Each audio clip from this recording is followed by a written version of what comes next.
কিছুদিন হলো টুনিদের ঘরের সামনে একটা ছোট চারা গাছ বের হয়। চারা গাছটা একদমই ছোট ছিল, তাই বোঝা যাচ্ছিল না এটা কিসের চারা। টুনির মেয়ে টুনটুন সেই ছোট্ট চারা গাছটাকে দেখে চারা গাছটার কাছে আসে। এই গাছটা মনে হয় তরমুজের গাছ, না হলে গরলার। না না, এটা তো শসার গাছও হতে পারে। আচ্ছা যাই হোক, আমি এই গাছটাকে পানি দিব আর এই গাছের ফলগুলো পেড়ে পেড়ে খাবো। এরপর থেকে প্রতিদিন টুনটুন নদী থেকে পানি এনে ছোট্ট চারা গাছটাকে দেয়। এভাবেই কিছুদিন কেটে যায়। দেখতে দেখতেই টুনটুনের সেই ছোট্ট চারা গাছটা বাড়তে বাড়তে একদমই টুনটুনদের ঘরের চালে উঠে যায়। মা মা, আমি নদীতে যাচ্ছি আর পানি নিয়ে আসি। এখন আমার এই চারা গাছটার আরো বেশি বেশি পানি লাগবে। মা টুনটুন, বুঝি না তুই এই গাছটাকে পানি দিয়ে কি করিস।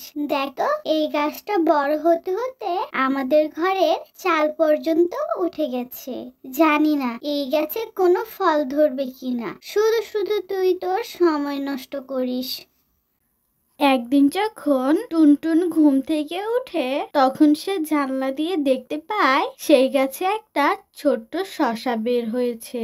এটা দেখে তো টুনটুন অনেক খুশি হয়ে যায় আর লাফাতে লাফাতে ওর মাকে ডাকে।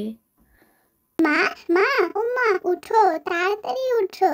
দেখো, আমার এই চারা গাছটাতে একটা ফল বের হয়েছে। মা টুনটুন, এটা তো দেখছি শসার গাছ। তোমার চারা গাছে একটা শসা বের হয়েছে। চলো আমরা বাইরে গিয়ে দেখি।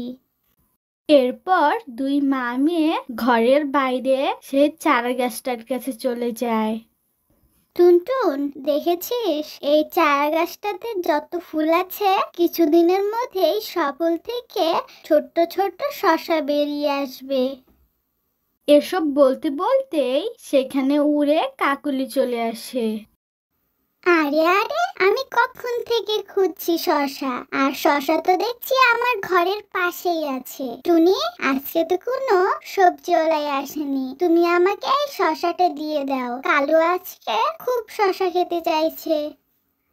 না না আন্টি, এই শসা তো অনেক ছোট, আর এটা তো প্রথম শসা আমার কাছে। কাকুলি, এই গাছটাকে প্রতিদিন টুনটুন পানি দেয় আর এক নজরে দেখতে থাকি। এই গাছটাতে তো একটা মাত্র শসা বেরিয়ে এসেছে। যখন অনেক অনেক শসা হবে তখন তুমি বরং একটা নিয়ে যেও।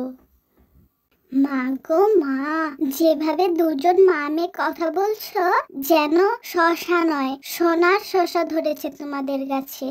আমি যাই, অন্যখান থেকে গিয়ে শসা নিয়ে আসি।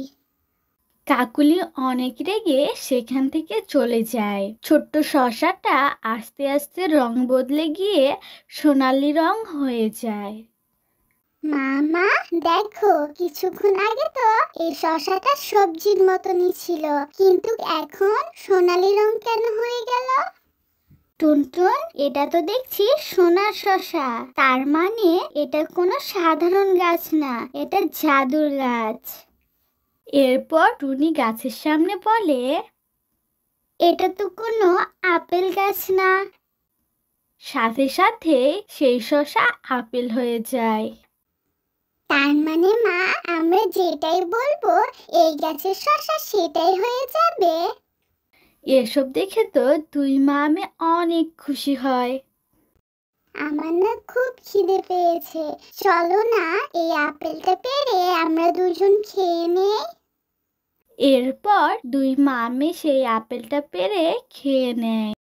পরের দিন যখন টুনটুন ঘুম থেকে উঠে তখন দেখে সেই শসা গাছে আবার দুটো শসা হয়েছে। এরপর টুনটুন ওর মাকে ডাকে, মা মা, এদিকে এসো, দেখো আজকে শসা গাছে দুটো শসা হয়েছে।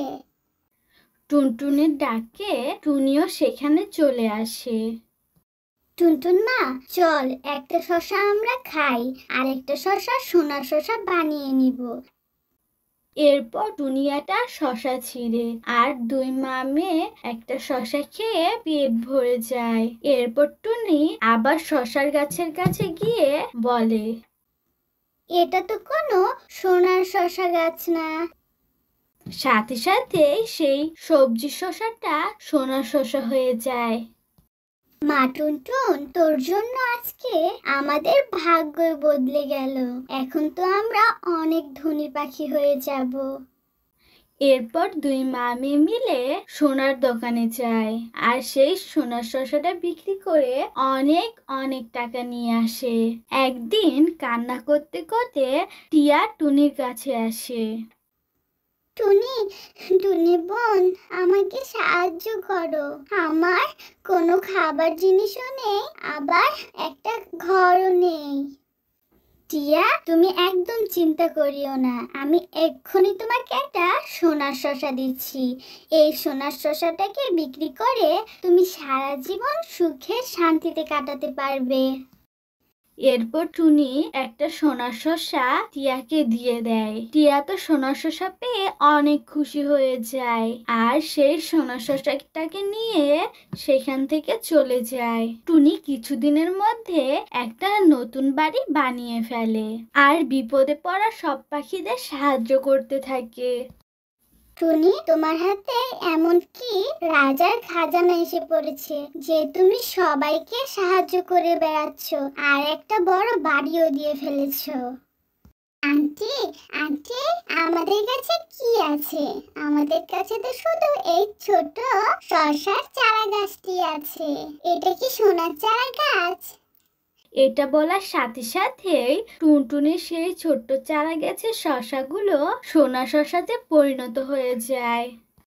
আন্টি, এসব কিছু আপনার জন্য। যদি আপনি সেদিন রেগে না বলতেন এটা সোনার শসা, তাহলে তো আমরা জানতেই পারতাম না এটা যে সোনার চারা গাছ। এসব বলে টুনটুন তো অনেক হাসতে থাকে। টুনি, টুনি, একটা সোনার শসা আমাকে দাও, প্লিজ প্লিজ প্লিজ। এরপর টুনি একটা সোনার শসা পেড়ে কাকুলিকে দিয়ে দেয় আর সেই সোনার শসাটাকে নিয়ে কাকুলি অনেক খুশি হয়ে বাড়ি ফিরে যায়।